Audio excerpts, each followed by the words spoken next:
in the evening and it was like drizzling. Yes. It wasn't bad.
Don't know. Uh, I don't want to pay the money. Well, we're not too impressive. No, no. Well, that's the other thing. It's like, what are you paying for? You're right. So, How's the baby? Last meeting, she's been in the labor. Yes, I have a great nephew. Congratulations. Thank you. What's the name? Samuel Larry. It's exciting. It's How's very the baby? exciting. Wonderful. It just really sucks that he's down in North. I'm Yeah. here. My sister went down right for Yeah. Easter. Yeah. Morning, how you doing? Okay, here we go. Good.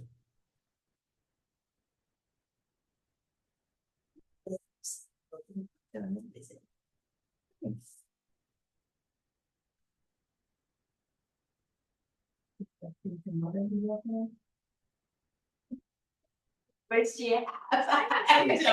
good morning. How are you? Yeah. Good, and you? Good.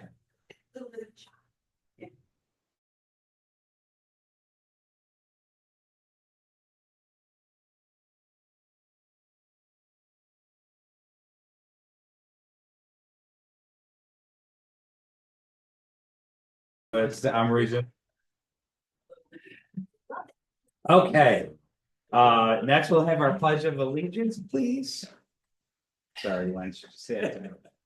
I pledge allegiance to the flag of the United States of America and to the republic for which it stands, one nation, under God, indivisible, with liberty and justice for all. Thank you.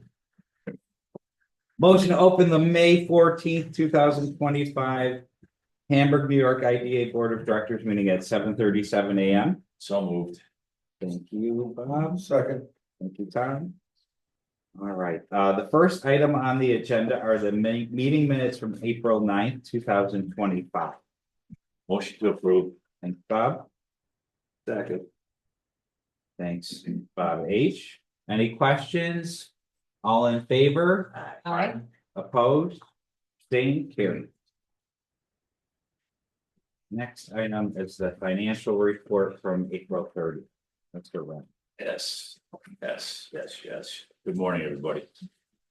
Okay, so we had total income of $2,788.97. Our payroll expenses were $13,246 dollars and 19 cents. We had some incidental charges, including rent, which we are paying $400 a month on. That's $400 a month, right, Mayor? Yeah. Yeah.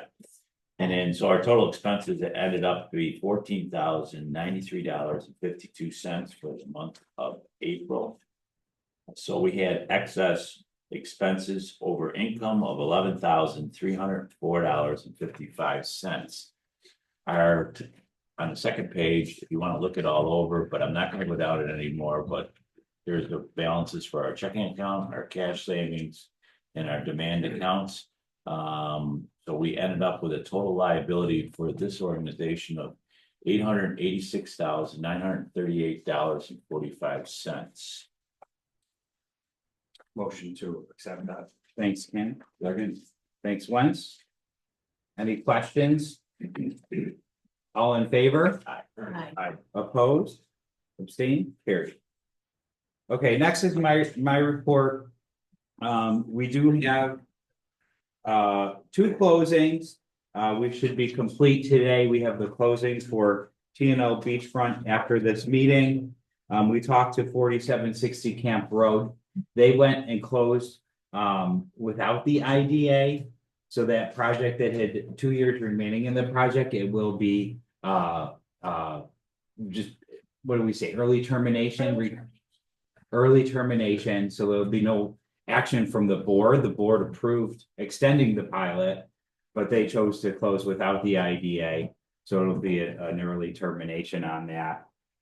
So that will be coming off the rolls. Do they know that? They know that. We had a conversation with the tenant. They know that they're gonna start paying full. And we're kind of unsure as to why.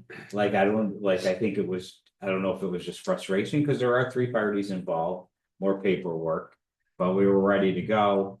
And they went silent, and then we looked up in the county records, and then we learned that it was closed, that the deed was recorded. So we've been in communication with E1. They're gonna follow up with the landlord, but at this point, there's nothing we could do unless they would really start a full new application. So it's 2 years remaining in the pipe. So is their job, everything that we set up that they had to do to get the IDA, job ratings and stuff like that, so that all goes away for them? So Any the requirements that they would have be Okay. with the. So our last requirements are up to standards pretty much? Yeah, in Okay. March reporting, they were up to standards, but Okay. once that is reconveyed. You'd be free and clear. In Okay. terms of that, I don't foresee. I just didn't want to say anything. they're doing it because they didn't have a job sold or something, like that, but they're all standards, so. Yeah, no, I talked to They- the Rev group. and, They also closed without the mortgage. They had been working with Evans Bank on a mortgage, but of course Evans Bank is No longer there. no longer there. So, and they still, even though they didn't close with the IDAs, under the inducement resolution in your fee schedule, they still owe the agency fee and my legal fees. Send them the bill. Yeah, Their attorney Yeah. this all happened yesterday, so I Wow. will work on that this week, the early termination and then payment of fees. Well, they'll probably still get that on their tax bill this year. 'Cause it's past May No. 1. well, so what happens is when a project is reconveyed after a tax status date, like we bill. They get, So- right, and then they'll get charged the extra charge on a tax bill in the future. The Yes. difference, Right. Yeah, until the Well, assessor right, removes the right. abatement. Which is gonna be. We next bill. year.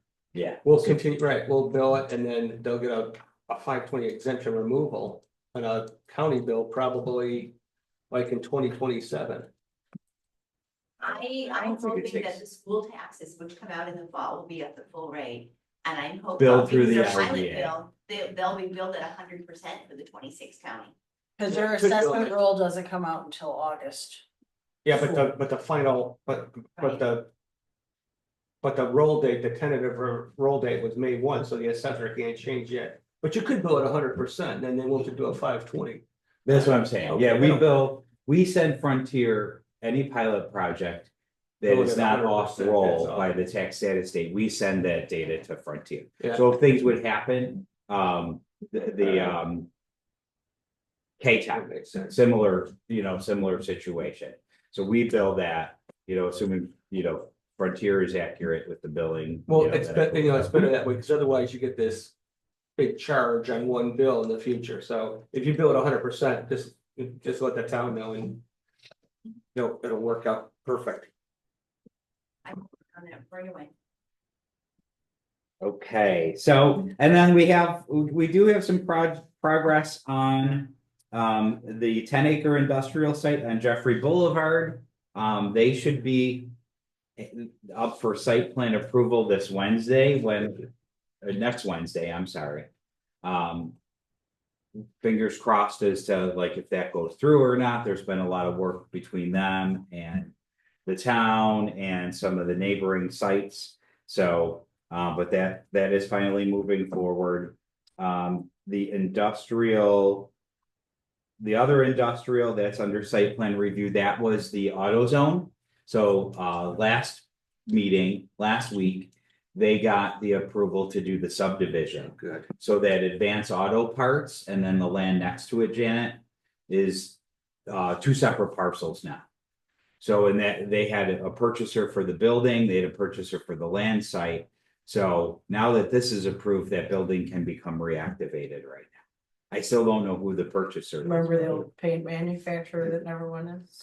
Oh, yeah, that was a big project going in there. Huge. Never went in though. Never went in. No. Mixed use Southwestern at Rogers Road. That's the mixed use project. That project is on hold. Riley Boulevard. That one is up for, that's a mixed use project as well. 12,000 square foot. That one, actually, we have a draft application to the IDA. I'm working through it with Jennifer. We'll likely see, assuming everything is okay with the financials on the construction side, so we can verify the retail. We will have a public hearing notice going out probably by the end of this week for June 4th, which would be the week before our IDA meeting, and then the next IDA meeting on June 11th. We would, review that project. Again, we need site plan review and we need to verify the retail. So a couple steps where it could be go or no go, but it's nice to see these kind of moving through the process. Finally, they've been languishing a bit.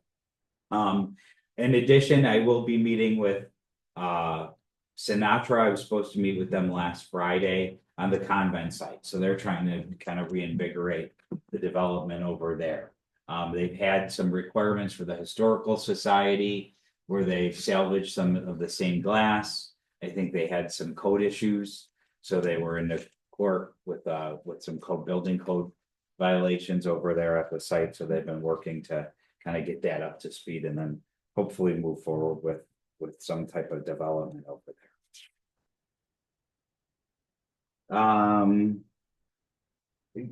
We had kind of our regular community engagement. One thing that was nice on the community engagement side was we sent out the link for the WIVB. It was like a news vignette on Channel 4 for Upstate Steel, because some of the Upstate Steel projects or some of the Upstate Steel products are getting fabricated in Blaisdell and then installed at the stadium. And if you recall, like we had a bit of, we certainly, you as a board induced that project, number one, and then we were continuing to work with them. They had some WMBE certification issues, if you remember. So, we were advocating with some of the state legislature reps to, try to get this through the process so they would have a seat at the table for the stadium construction. And that was just a nice article to see the company thriving and operating and kind of producing, having a signature project that they're involved with. So that was neat. We did have a meeting with the town, Bob Hutchison and I. So thanks, Bob, for attending that. We met with the supervisor and one of the town board members just to really talk to. We reviewed, we put together some data about projects as they come off pilot. So we were looking at town and special district taxes for projects that came off in 2024 and 2025. So these two years had generated, so like the top 10 projects we're bringing in annually about $750,000 in town and special district taxes, not school, not county. So that's pretty significant in terms of tax revenue generation. So what we wanted to try to help them understand is, you know, I'm working with finance was a recommendation out of that meeting to get a little bit clarification, but kind of like the gut shot number is about 2% of the levy that like IDA projects coming off pilot bring in. So that, you know, if our IDA, say for instance, wouldn't exist, or if we would stop doing projects, you would see, you know, if I don't recall exactly what the increase was, say 10%, which is kind of nothing to complain about if they do, it would be 5%. You know, so it's helpful to kind of really put some numbers to it. We talked to them and I think highlighted some issues for the town, like best practices, like budget forecasting years in advance, so that if there's a lot of debt financing going on right now, like, you know, how to plan for that better on the revenue side for the future in the next like 2 to 5 years, so that, you know, you can understand the importance of getting projects in to help pay these bills and offset the taxes. Or again, it will be, you know, your regular cost increases of 5%, and then maybe an additional 2% with debt service to finance ice arena upgrades or the senior center upgrades. Now your tax rate increase is 7%. So we're trying to help them do some forecasting and moderate that. So I think it was a good meeting and kind of changed some perspectives on, you know, some things. And, you know, again, it's always like the last comment, but we, you know, the jobs are, you know, never, rarely kind of, you know, brought into this conversation, but, you know, financials aside, there's substantial impact in there. You know, and then you also have the benefit and the tax impacts of the job creation. So that was a good meeting. If we know how many jobs, say we created X amount of jobs, how many of the people are Hamburg residents? Paying into the Hamburg tax? Do we have that? No, we don't. I would say like we have like in 2024, we created 217, 190 temporary construction jobs, like working on the project. Those have to be like, we certify those because we have the construction requirement. So like we get essentially like employee data that which has their zip code in it. So we at least can tell that they're within Western New York. That's our requirement. But in terms of the jobs being in Hamburg, we don't know that. So I don't. If we did, that could be an additional percentage or two towards the tax. Yeah, if they own land and they pay property tax, yeah.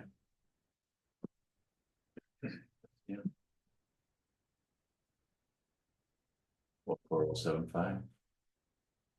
But then you get 14085, 14219, multiple zip codes. Yeah. Man.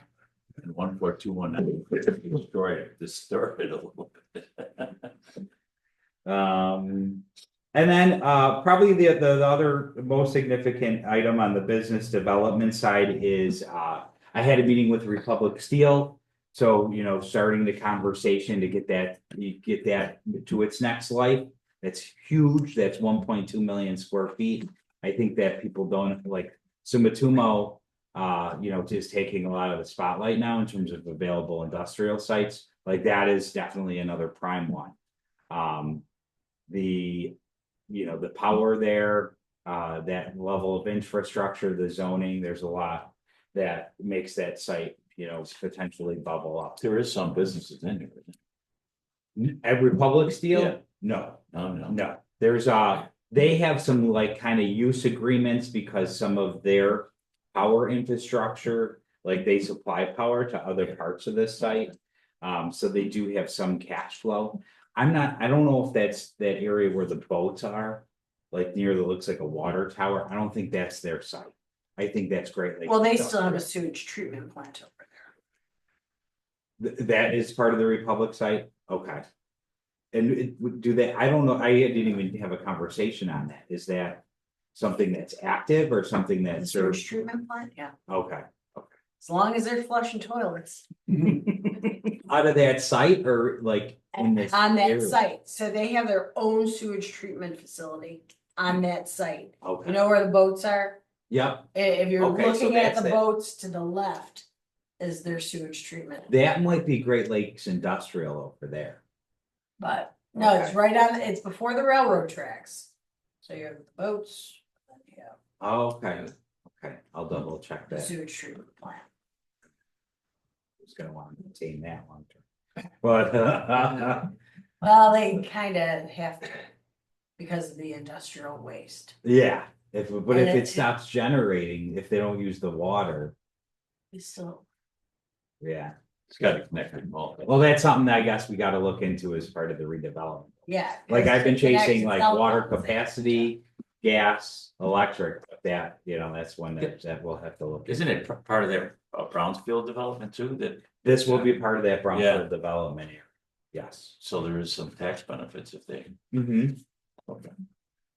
So, no, I mean, it's unfortunate that they closed, but, it's good that, that we can try to start working and get it back onto its next life. That's the best we can do. I have, next on the agenda, I have a resolution, for Stub 3 LLC. They're not, we had several conversations in past meetings. I had conversations with, I'm just taking another look. We had, conversations with them in April. They were looking to attend and I confirmed last week, tried to confirm last week and this week. They've been radio silent, so I don't know what's going on. So I would make a recommendation to table Stop 3 LLC if the board, We'll make a motion to table. thanks Janet, Second. thanks Bob, all in favor? Aye. Okay. His email says he's gonna be here. I know, I don't know what's going on. And then we had asked some follow-up questions of him. Yeah, we had some couple follow-up, so it was, last Friday, once we got the resolution kind of in the works and stuff going, re-engage with them, so I don't know. Maybe they'll be back next month, but I'm encouraging people to be here, so at least did that. Appreciate that.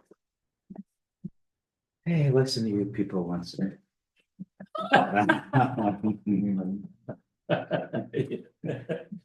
You people be important. No privilege of the floor, executive session. Motion to adjourn at 7:56 AM. So moved.